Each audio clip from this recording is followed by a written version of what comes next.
Okay, perfect. Okay, here we go. Hi, Paul Sackis, Good News Broadcast, speaking to Director Franny Armstrong. Hi. Hello, Paul. Franny, how are you? Good, thanks. Okay, good. The director of a new movie, right, coming out called The Age of Stupid, right? Correct. And The Age of Stupid is actually going to hit 440 theaters nationwide, and it's sort of like a community screening program.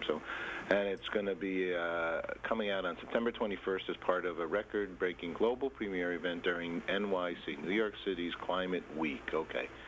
So there's a lot of good information that fits in with our Good News broadcast. And tell us first, I guess, about the movie and how you got involved. Well, The Age of Stupid is set in 2055, and it's the version of the future where we fail to act now. And there's a survivor there, played by Pete Postlethwaite, who's a kind of national treasure in the UK. But here you may remember him from The Usual Suspects or In the Name of the Father. Yep, anyway, yep. Pete is playing a survivor living in the devastated world. And what he's doing is he's looking back at old footage, an old newsreel of us now, and he's trying to work out why didn't we save ourselves when we had the chance. Okay, so that's a serious concept. It is serious, but I have to say it has got a few laughs, and I can tell you it is extremely hard to get laughs into a film about climate change. But you're English. That's true. And there's supposed to be some fun in this, or at least some dry, serious comedy. Yeah. I guess, and which is part of what this whole concern is you know, we sort of have answers and sort of don't have answers, because the Earth has been here for a long time. And at one point we was ice age, right? And it keeps changing, and but there are indications of concern, right? No, it's a lot stronger than that.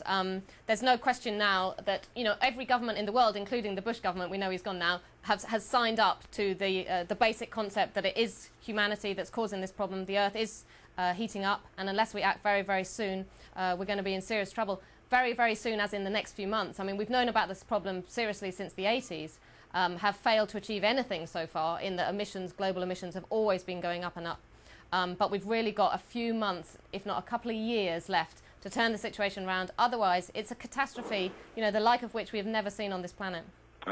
Well, there's, you know, tell us about this, the actual premiere event. What is going to happen, and how can people get involved? Well, it's so funny to us. You know, we started off making this low-budget climate change documentary, just two of us, back in London, you know, 5 years ago or whatever. And now we're launching at the world's biggest live film event. We're trying to beat Star Wars' record, which is just ridiculous. Anyway, the plan is on Monday, this coming Monday, 21st of September, we're going to be in New York at a solar-powered cinema tent.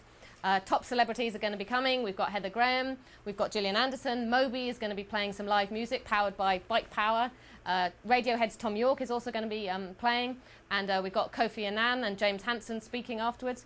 And all of that live event is going to be watched in cinemas across America, 440 cinemas, so anybody can get a ticket to their local theatre and see the whole event. Also see all the celebrities coming up the green carpet, made from recycled soda bottles. And we're also going out live to the world. 62 countries are now taking part in this event.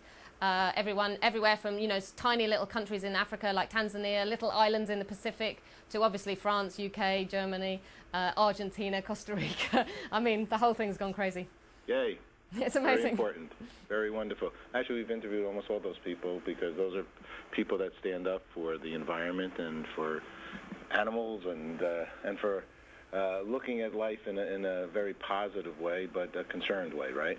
Absolutely. I mean, the kind of changes we've got to make to tackle climate change are actually going to create a more positive world anyway. More jobs, more sustainable jobs, you know, less waste, less toxic pollution, which, you know, causes less problems for, like, asthma in kids, you know. So we're talking about creating a new world, but a very, very positive one. Does the movie say ways that we can go about doing this? Absolutely. The key message of the film and the event on Monday is that it's all about Copenhagen, which is the big UN climate summit happening in December, which is our last chance to get a binding international treaty. Because obviously, you know, we've tried the tactic of everybody please change your light bulbs. That didn't work, you know, and now we need a treaty that every country in the world signs up to. And that's exactly what they're doing in December this year. But they've been working on the treaty for years, of course. And the best deal that's currently on the table is the EU position. If that got accepted, which is a very big if, that would only give us a 50-50 chance, a coin flip chance of avoiding catastrophe. And, you know, what kind of political leadership is that? Imagine if they were standing at the door of a plane saying, come on, citizens, get on the plane, 50-50 chance of landing safely. None of us would get on that plane, but we are all on the plane.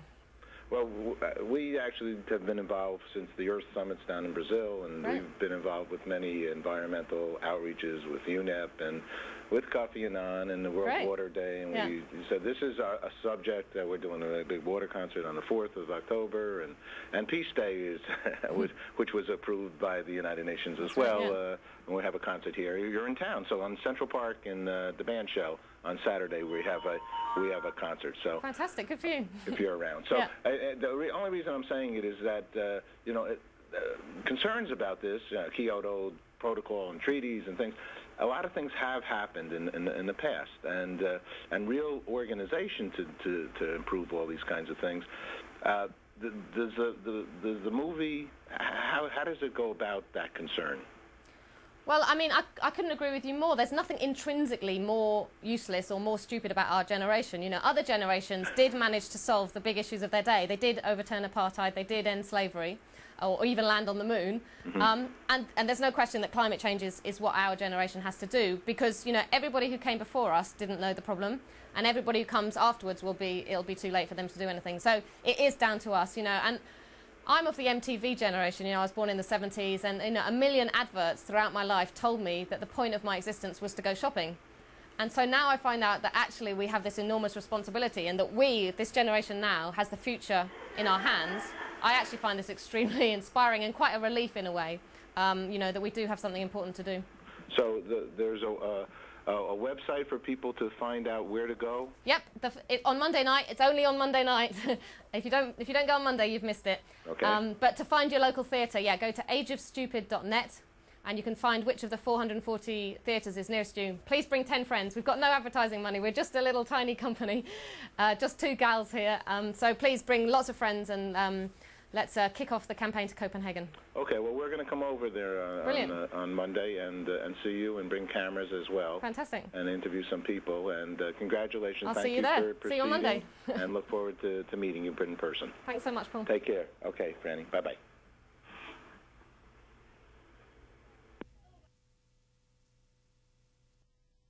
It's like looking through binoculars, observing people on a far-off beach, running around in circles, fixated on the small area of sand under their feet as a tsunami races towards the shore.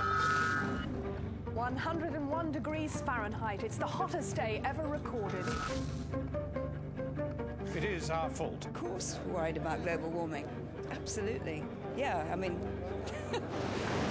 Losing everything you have, it's so overwhelming, and the grief is just, it's profound. The question I've been asking is, why didn't we save ourselves when we had the chance? Evacuate! Evacuate! Evacuate! That's it. The airline business needs a face, a personality. You're suspended. You're suspended. Both of you come to my office right now. Police want our place to be like in America. If you're living that kind of life, you just want to stay on earth forever. It's a fair fight. And I hope you lose. What it normally always comes down to with wind farms is aesthetics. Hypnotic.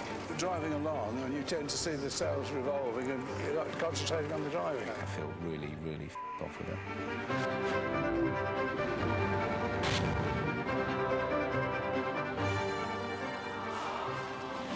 Stare Mother Nature in the eye, and then she dares you. Go ahead, do it. Let's dance. London is underwater again. Past 2 degrees. Suicide rates increasing. Come on, stupid gumshoes.